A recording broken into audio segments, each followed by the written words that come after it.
Olá! Neste vídeo você vai ser apresentado a transformada de Laplace, que vem a ser uma ferramenta útil para você resolver equações diferenciais ordinárias lineares com condições iniciais.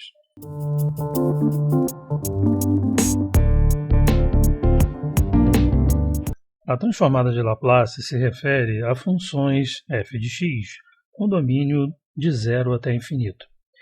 Ela é construída a partir de um f de x ao multiplicarmos esta função f de x por uma exponencial, o exponencial de menos sx, em que introduzimos, neste momento, uma outra variável, a variável s, que é chamada de variável conjugada a x. Em seguida, integramos este produto em x de 0 até infinito. E o que resulta dessa integração é uma outra função, agora da variável s, porque já fizemos uma integração em x. Esta nova função f de s é chamada de transformada de Laplace da função f de x.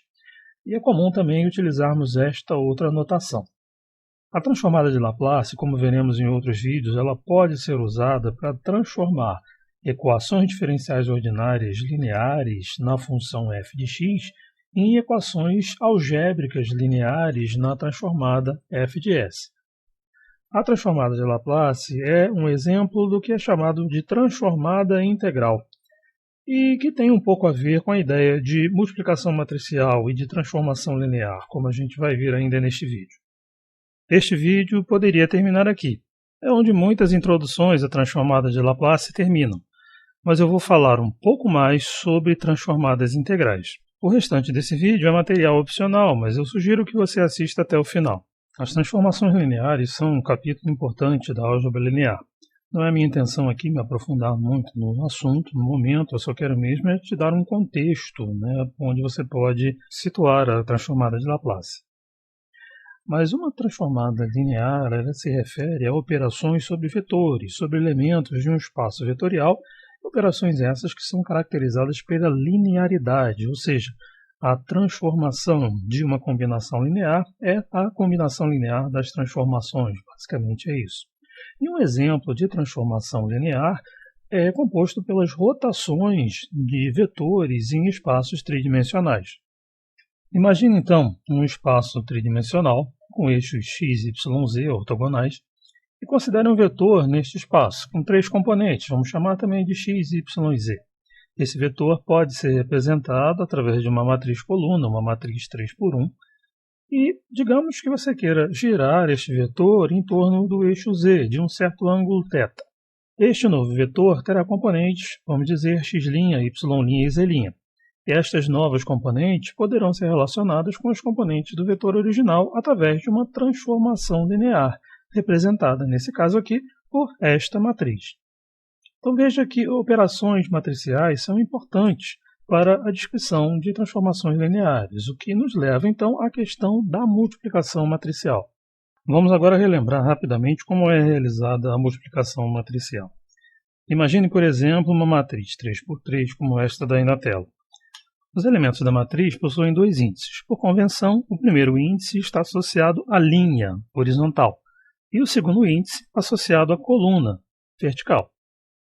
Vamos multiplicar esta matriz 3×3 por uma matriz 3×1, com componentes F1, F2, F3, como mostrado aí na tela, resultando assim em outra matriz 3×1 com componentes G1, G2, G3.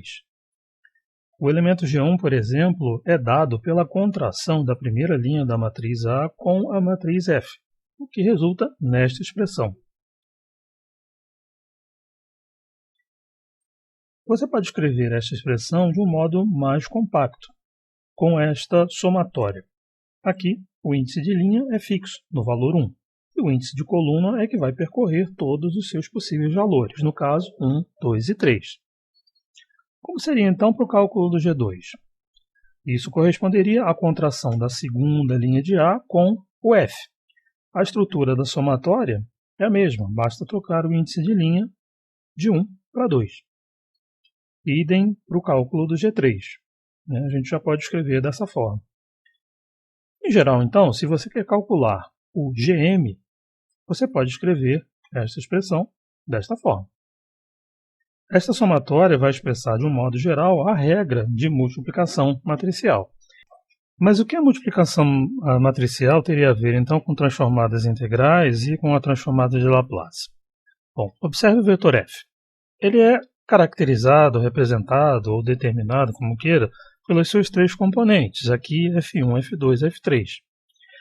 É uma coleção finita de números reais, 3 no caso, que definem completamente este objeto f, este vetor f. O índice k varre, então, esta coleção de informações que constituem o objeto f. Uma situação análoga ocorre com uma função f de x, definida em um certo intervalo, digamos, a, b, finito ou não, não importa. Nós podemos considerar cada valor assumido por f para cada valor de x dentro do intervalo como se fosse uma componente deste objeto f, no caso desta função f. Então, ao invés de um número finito de componentes fk, com o k discreto, como no caso do vetor, nós temos, para o caso da função, uma infinidade de componentes f de x para cada valor real de x dentro do intervalo AB. O x funciona como um índice, mas um índice contínuo em contraste com o índice discreto k.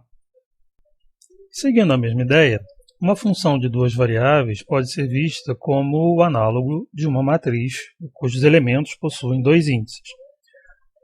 A somatória varre todos os possíveis valores de k. O análogo a essa somatória para uma variável contínua x é uma integral definida no intervalo de definição da função f de x. O resultado desta integral, análogo ao vetor g, seria então uma função g da variável u, neste caso. Esta expressão, portanto, que é análoga à operação de multiplicação matricial, é denominada transformação integral. Dizemos que a função g de u é uma transformada integral da função f de x. E a função a u de x, no integrando desta integral, é chamada de kernel ou núcleo da transformação. Existem diferentes tipos de transformadas integrais, de acordo com a escolha do kernel, do intervalo de integração e até mesmo do tipo de variável de integração. Pode ser uma variável real ou até mesmo uma variável complexa. Além da transformada de Laplace, que vamos estudar aqui neste curso, há também outras transformadas. Eu estou listando elas aí só para citar algumas.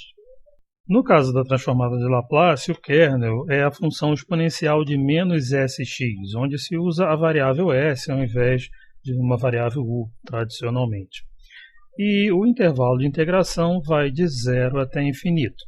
O zero é escolhido por conta de a transformada de Laplace ser utilizada na solução de equações diferenciais sob condições iniciais. Geralmente, a gente conhece o comportamento da função num certo ponto, tipicamente em zero, e a gente quer determinar o comportamento de uma função, solução de uma equação diferencial, para todos os valores da variável independente a partir daquele ponto, até o infinito. Então, por isso, esse intervalo de integração. Com estas escolhas, a transformada de Laplace assume, então, esta forma, como a gente tinha mostrado no início do vídeo. Em outro vídeo, você verá como calcular a transformada de Laplace de algumas funções básicas, quer seja usando diretamente a definição da transformada, ou seja, calculando a integral, ou então usando algumas de suas propriedades que iremos explorar. Até lá!